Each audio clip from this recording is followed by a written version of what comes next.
Good ma'am. My topic is all about national minorities. Primary source, Article 2. Declaration of Principles and State Policies. Section 22. The state recognizes and promotes the rights of indigenous cultural communities within the framework of national unity and development. Article 10. Local government autonomous regions. Section 15. There shall be created autonomous regions in Muslim Mindanao and in the Cordilleras consisting of provinces, cities, municipalities, and geographical areas sharing common and distinctive historical and cultural heritage, economic and social structures, and other relevant characteristics within the framework of this Constitution and the national sovereignty as well as territorial integrity of the Republic of the Philippines. Section 16. The President shall exercise general supervision over autonomous regions to ensure that the laws are faithfully executed. Section 17.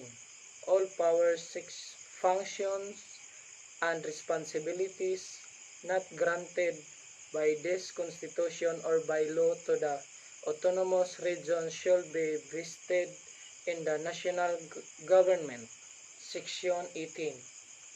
The Congress shall enact an organic act for each autonomous region with the assistance and participation of the Regional Consultative Commission composed of representatives appointed by the President from a list of nominees from multi-sectoral bodies.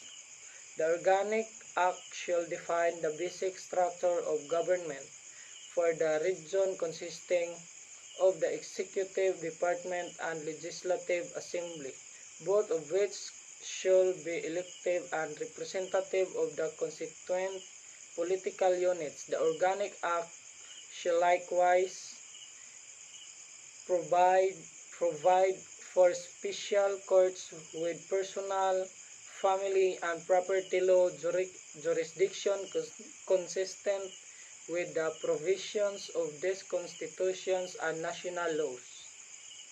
Section 19.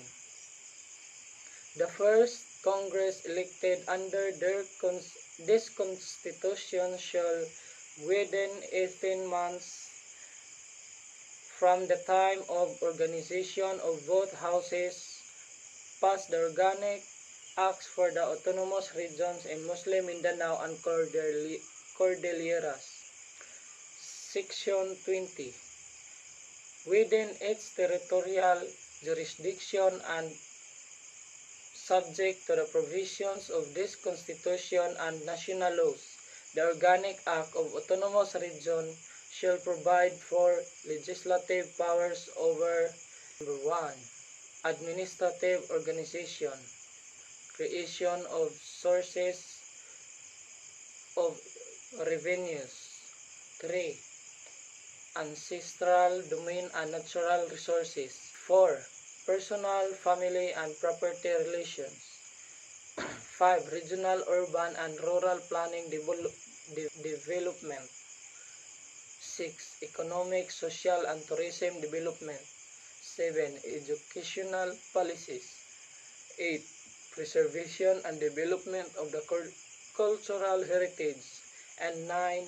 Such other matters as may authorized by law for the promotion of the general welfare of the people of the region. Section 21. The preservation of peace and order within the region shall be the responsibility of the local police agencies, which shall be organized, maintained, supervised, and utilized in accordance with applicable laws.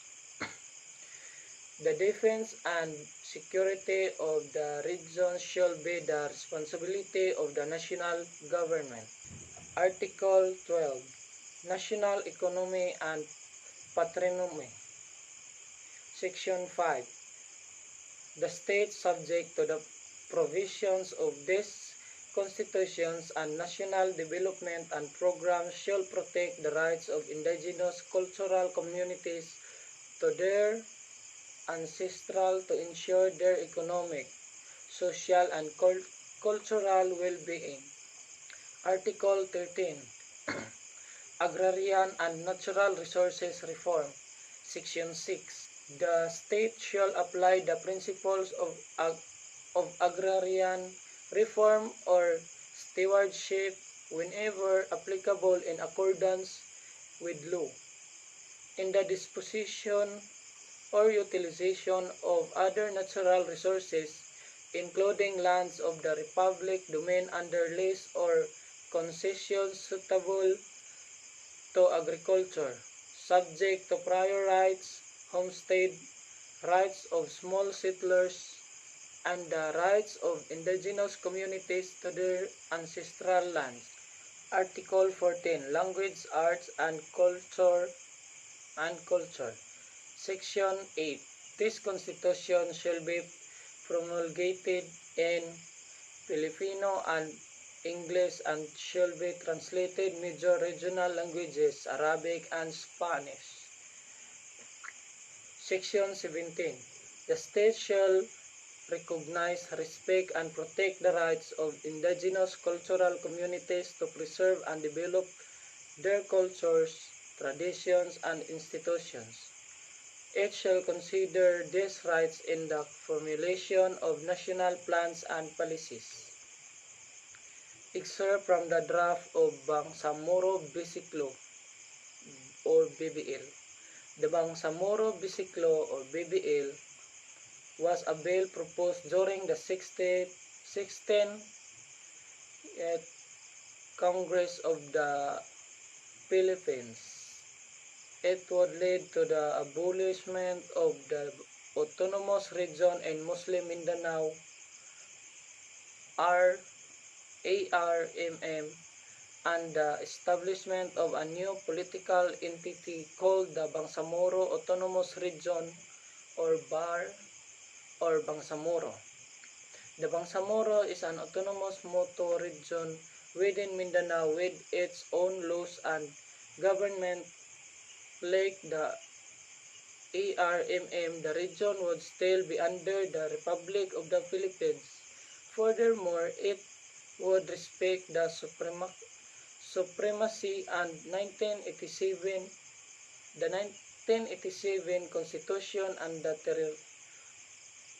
territorial integrity of the country. The bill was the most recent attempt of the government of the Philippines to address the incessant issue of attaining peace in Mindanao. However, the Congress did not pass the bill. Primary source BBL.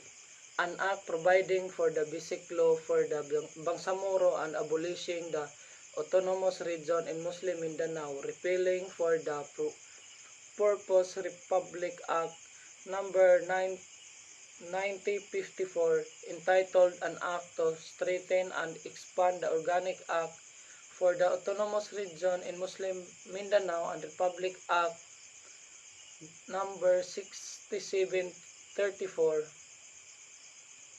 entitled An Act Providing for an Organic Act for the Autonomous Region in Muslim Mindanao and for other purposes.